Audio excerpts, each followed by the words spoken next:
ఏమని వివరించెదను నా దేవుని ప్రేమను, ఎంతని చెప్పగలను నా దేవుని కార్యములు.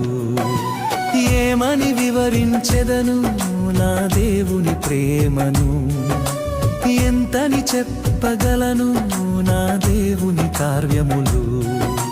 నీ కృపవర్షమే నాపై కురిపించినావు, నా యందు దయ చూపి నన్ను ఘనపరచినావు. నీ కృపవర్షమే నాపై కురిపించినావు, నా యందు దయ చూపి నన్ను ఘనపరచినావు.